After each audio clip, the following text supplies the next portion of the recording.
Hello patrons, Rob Caskie, proudly telling stories.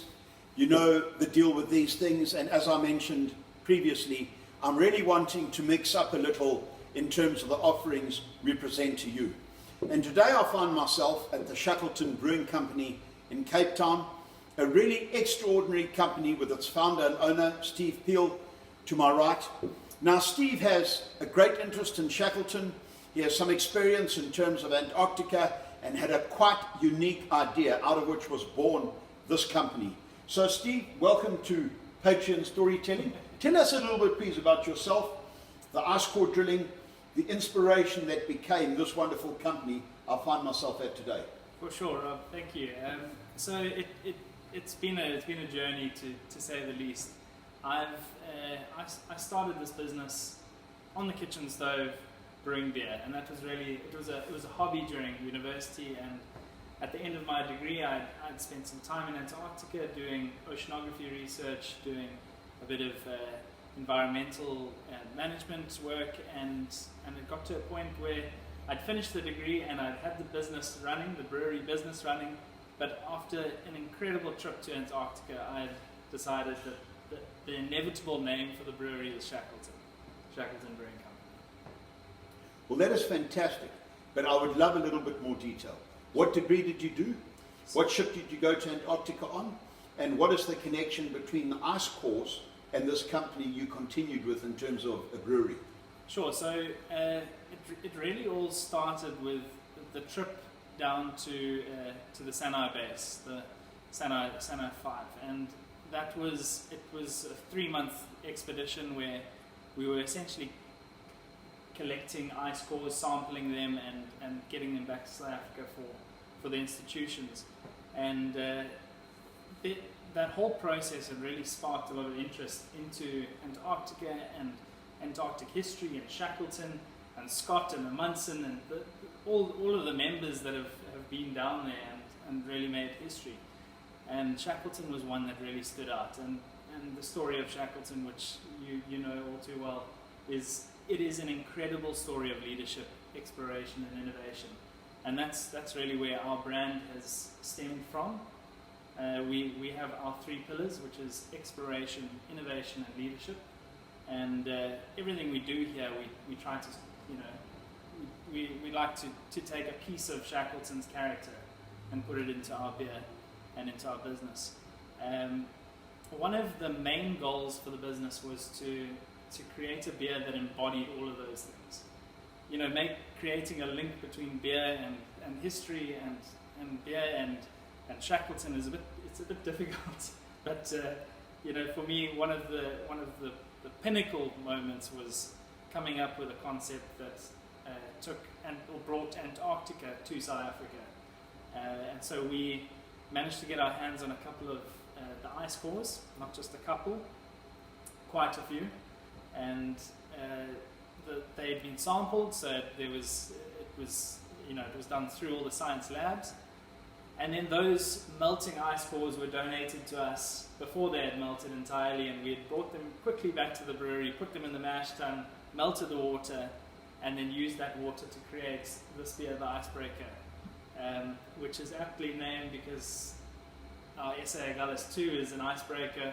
The Endurance was an early version of an icebreaker.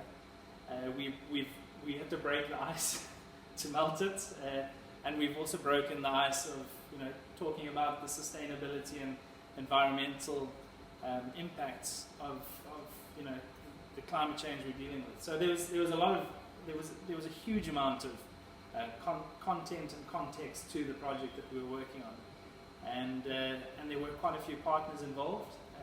Some of them from the UCT Oceanography Department to the Department of Environmental Affairs to SA Gallus, to Stellenbosch University, to Dematec, who was a brewing partner. They brought a lot of expertise on how to handle the water, which is incredibly salty, believe it or not. It was taking that water and putting it into a brewing process was a challenge. There was it. And then 10% of the proceeds went to Seamester, which Seamester was the reason why I got down to Antarctica. It's basically takes young students, young scientists, and gives them an opportunity to go onto the ship, learn about ocean research, and further their career in that way. So for those of you who might be wondering, SANAI stands for South African National Antarctic Exploration. SANAI 5 is the big SANAI research base down in Antarctica. You will see from the map behind me that it's situated very close to the Antarctic continental edge, abutting the Weddell Sea, where the Endurance travelled past on its way down towards Vassal Bay, where it hoped to establish a base for the party to set off to the South Pole and then out via the Ross Sea. But what I'm very interested in here, Steve, and the story is just fascinating. Hats off and respect to you for setting all this up. Tell us please about this icebreaker beer, which is packaged to the uninitiated and to the naive like myself in more what I would imagine champagne to be packaged in, complete with a cork securely attached to the top of the bottle. So tell us a bit please about this icebreaker beer that you make from that famous salty drilling core water. So despite it being a challenge to brew the beer itself, the beer is our famous and well-loved Kolsch beer. So it's our flagship beer. The Kolsch style, it's a German lager. So everybody that knows the brewery knows the Kolsch and knows our beer. So that's the style that we brew. But there was a lot of thought given to how we're going to package it and how we're going to market it and who would be interested in this product. And at the end of the day, it was not only was it an expensive exercise to facilitate all of these variables to get this product into bottle and finally drinkable, but it needed to be something that was deemed special and something meaningful. And so, we went for the iconic champagne look, which has a celebration element to it. It has like value. It has it's champagne has that connotation. So we've gone with a champagne bottle. Believe it or not, beer can be put in champagne bottles, no problem. It's corked, and then everything about it has been done as sustainably as possible. So from the labels to the glue to it being done by hand to the malts that we used was organic malt. We used sustainably harvested hops. It was from start to finish a sustainable project, and that's kind of part of the message that we tried to push out with this beer. Now, for those of you who are interested, and I'm quite sure you all are, this Kolsch beer, the icebreaker, comes packaged in a beautiful wooden box here behind me, very akin to the packaging of the whiskey and other beverages that Shackleton's men took down to Antarctica on the Endurance. You've heard from Steve how sustainably they are trying to market and package this wonderful product. And for those of you looking for a gift for a male friend who might be difficult to accommodate in terms of gifts, there's nothing better than this. For the man who has everything, consider the icebreaker beer. What is interesting too, Steve's telling me that in 4 or 5 months' time, they are going to end the run on this icebreaker beer. So there's certainly a novelty and a scarcity value attached to this beer, and I would recommend strongly that you consider getting one before they are no longer produced. Now, Steve, tell us please about some of the other products that you make. I've got some of the cans of your beautifully packaged ales here behind us, draft ale, various flavors. Tell us a bit about those, please. So we started the business with creating English ales. That was the model that we had chosen, and it's the beer that I love. I love English ales. I love hand pulled pints. I enjoy malty beers, and so that's really why we've gone the ale route besides the Kolsch. So we've got the Kolsch, which is the German lager. It's an easy drinking, clean, crisp, refreshing, light beer. We've got the pale ale, we've got the red ale, we've got a couple of others, and the cocoa oatmeal stout is a crowd favorite. It's a very interesting stout. It's a sweet stout. And then we've also explored the whole vodka iced tea route.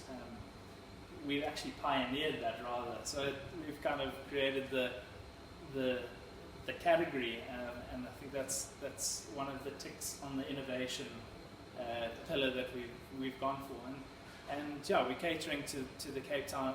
We have catered in the past to the Cape Town market, but we've really now pushed into Gauteng, and there's a bit of international interest. So it's, you know, our beer range is quite a robust range. It caters for everybody, and yeah, that's kind of the way we've gone. Now, Steve, with your reading and your background, you will be very well aware that Shackleton and Wild coined that term, those little white voices keep calling me back.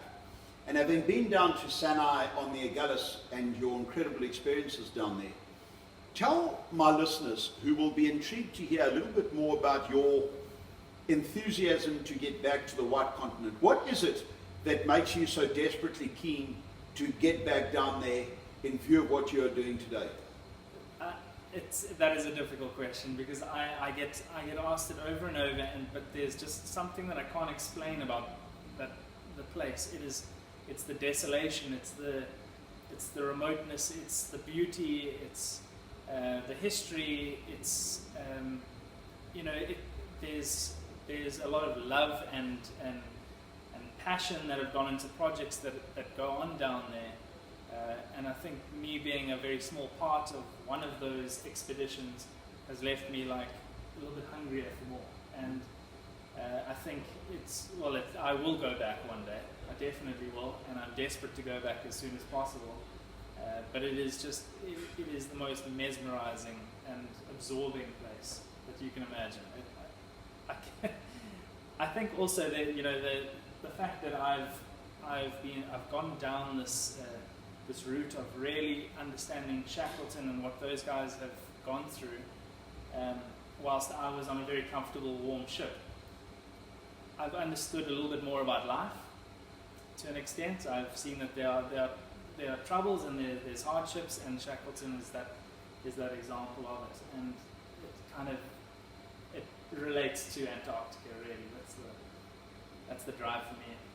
Well, what I'm hoping too, and I have encouraged a number of the companies that I work for in terms of the ships to consider picking up some of these amazing products on their way to Antarctica. You will be aware that most of those early expeditions outside of Amundsen stopped in Cape Town. In fact, there's still a marker here where the Discovery was anchored way back in 1901 en route to Antarctica. Both Shackleton's expeditions came through Cape Town. Scott's second expedition on the Terra Nova, the expedition on which he died, came via Cape Town. And I think it would be utterly appropriate that beer from Steve's company finds its way onto these ships, heading down into Antarctica with a connection with Shackleton, that the guests and the passengers are given the option of enjoying these remarkable products. And hearing you laugh, Steve, reminds me of my great friend and farmer in the Karoo, Pete Wenham, who really has a quite inimitable laugh. I always say if you went to collect the Sunday paper with Pete Wenham, you'd have a good time. And you remind me of being exactly the same sort of guy with this ever-ready smile, this effervescent personality. Little wonder his Kolsch beer is packaged in a champagne bottle, securely hand-corked, as you've seen.